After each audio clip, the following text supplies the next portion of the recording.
विचारों में कई त्रुटि भी हो जाती है, लेकिन जिस तरीके से सत्ता पक्ष अपना आपा खो देती है, मंत्री सारे एक साथ उठ जाते हैं, विपक्ष को दबाने की कोशिश करते हैं, आसन को दबाने की कोशिश करते हैं, ये आज से पहले कभी नहीं देखा।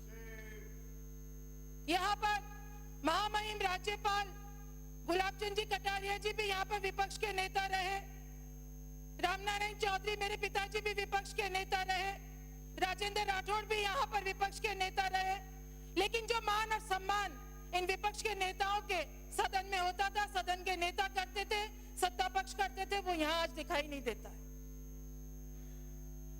एक बार मेरे पिताजी विपक्ष के नेता थे, उनको वसुंधरा जी से मिलना था, सदन की नेता थी, प्रदेश की मुख्यमंत्री थी, उनका ड्राइवर नहीं आया।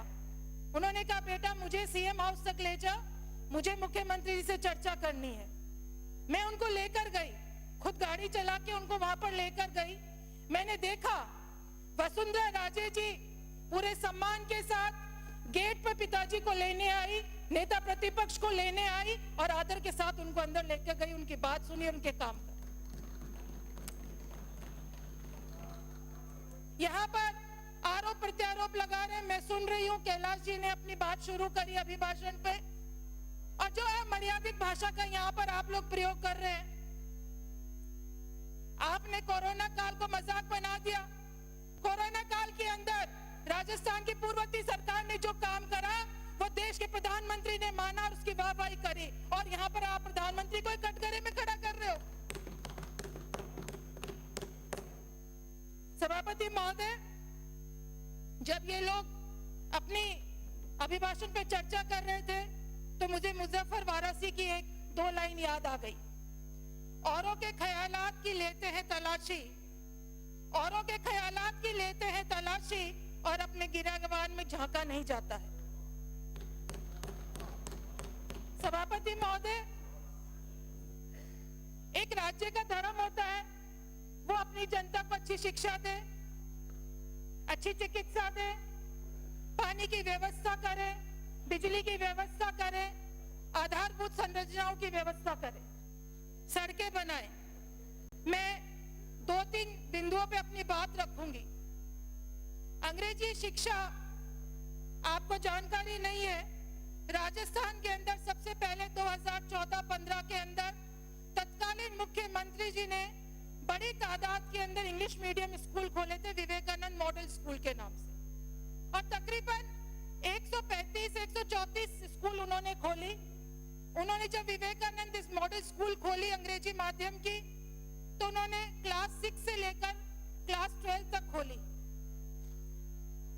मैं धन्यवाद देना चाहती हूँ पूर्ववर्ती मुख्यमंत्री वसुंधरा राजे को, जिन्होंने गरीबी की पीड़ा समझी, किसानों की पीड़ा समझी और वंचित लोगों की पीड़ा समझी। उन्होंने इंग्लिश माध्यम की स्कूल खोली। लेकिन उससे बड़ा भी धन्यवाद मैं अपने पूर्व मुख्यमंत्री अशोक गहलोत को देना चाहती हूँ, जो उन्होंने दलगत राजनीति से ऊपर उठकर विवेकानंद मॉडल स्कूल को 1.5 करोड़ रुपए दिए, 1 से 5वीं तक की उसको चालू करी और उसी साल के अंदर उसको चालू करने का काम करा। ये होता है लोकतंत्र। एक सरकार नींव रखती है तो दूसरी सरकार जब आती है तो वो उसके ऊपर एक इमारत खड़ा करती है। लेकिन यहाँ पर अमर्यादित टिप्पणी हमारे शिक्षा मंत्री करते हैं, वो शिक्षा पे ध्यान नहीं देते हैं। इंग्लिश मीडियम स्कूलों के रिव्यू करने की बात वो करते हैं, उनको ये ध्यान रहता है कि शिक्षिका ने कैसे कपड़े पहन रखे हैं, भरी सभा के अंदर वो उसके शिक्षिका के कपड़ों के ऊपर आलोचना करते हैं। लेकिन उनका ध्यान नहीं है कि आज की जरूरत है अंग्रेजी माध्यम, किसानों के जो गरीब बच्चे हैं, वंचित जो समाज है, उसके लिए वो जरूरी है। ये English medium, Mahatma Gandhi English medium का मुद्दा क्यों उठा? ये इसलिए उठा कि एक रिव्यू कमेटी बना दी डॉक्टर प्रेमचंद जी बैरवा की अध्यक्षता के अंदर, और उस कमेटी ने ये कहा कि आधारभूत जो सुविधाएं हैं वो उस स्कूल में उपलब्ध नहीं है। लेकिन मैं बताना चाहूंगी 3,500 से ज्यादा इंग्लिश मीडियम स्कूल खुले और 7.5 लाख से ज्यादा बच्चे उसके अंदर अध्ययनरत है। आज उनकी स्थिति ये हो गई, शिक्षा मंत्री के बयान से असमंजस की स्थिति है। गांव के अंदर ग्रामीण लोगों ने चंदा इकट्ठा करा, 20-20, 30-30 रुपए उन्होंने इकट्ठा करा, उस स्कूल को इंग्लिश मीडियम स्कूल के अंदर कमरे बनवाए, उसका रंग रोगन करा और बच्चों को ले जाने और लाने के लिए भी व्यवस्था उन लोगों ने करी। आज वहां पर बच्चे एडमिशन लेने के लिए कतरा रहे, पता नहीं स्कूल बंद हो जाएगी। ये तो आपकी शिक्षा नीति है। दूसरी बात आती है गुड गवर्नेंस की। सभापति महोदय, अभी 25 दिसंबर को पूर्व प्रधानमंत्री श्री अटल बिहारी वाजपेयी के जन्म दिवस पर सुशासन दिवस के रूप में संपूर्ण भारत के अंदर मनाया गया, लेकिन राजस्थान के अंदर ये सरकार आई, लोगों से वोट लिए सुशासन के नाम पर। पिछली सरकार ने राम लुभाया कमेटी के आधार पर बहुत सारे जिले बनाए और संभाग बनाए। आपकी सरकार ने आते ही 13 महीने उन्होंने निकाल दिया। आपकी सरकार ने 21 महीने नए संभाग बने हुए हो गए, नए जिले बने हुए हो गए, वहां पर एसपी बैठ गया, कलेक्टर बैठ गया, बहुत सारे अधिकारी कर्मचारी वहां चले गए, नए दफ्तर बन गए। 21 होता तो ये कि आप लोग पहले जो प्रदेश, जो जिले आपने खत्म करे, जो संभाग आपने खत्म करे, वहां के लोगों की राय लेते, वो आपने नहीं ली। आप वहां के नेताओं से चर्चा करते, आपने नहीं ली।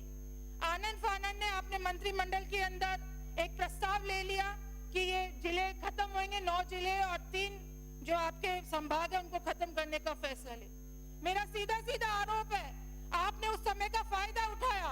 हमारे पूर्व प्रधानमंत्री डॉक्टर मनमोहन सिंह जी का देहांत हो गया, उनका निधन हो गया, पूरा देश शोक में था, कांग्रेस पार्टी शोक के अंदर थी, और आपने ऐसे समय में मंत्रिमंडल के अंदर फैसला लिया ताकि कांग्रेस के कार्यकर्ता, कांग्रेस के नेता सड़कों पे इसके विरोध में नहीं आ सके।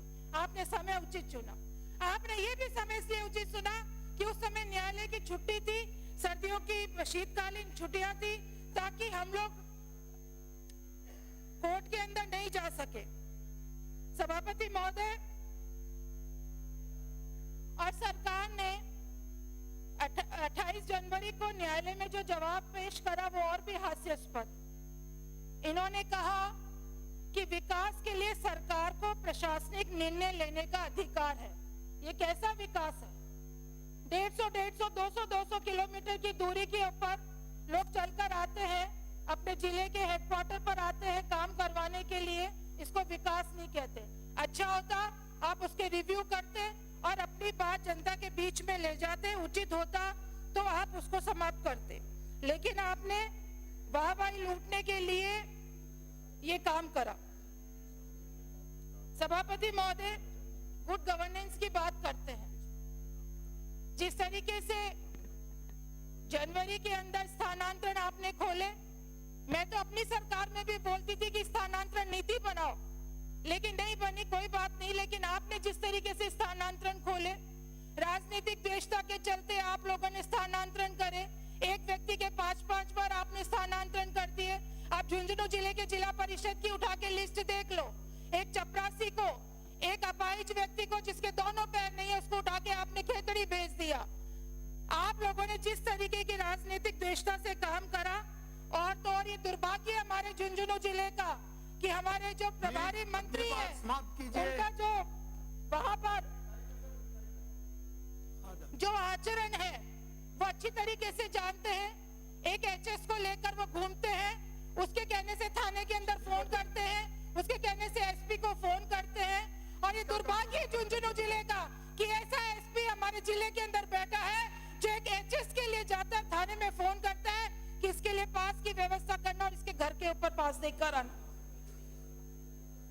प्रभारी मंत्री जी, आप लोग ये नहीं, हाथ जोड़ने से नहीं होता। आपने जो है मर्यादित, आपका जो व्यवहार रहा है, आपके जो काम है, ऐसा काम क्यों करते हो कि किसी को सर्किट हाउस के पीछे वाले गेट से बाहर निकालना पड़े? ऐसा काम आप क्यों करते हो? धन्यवाद। आपने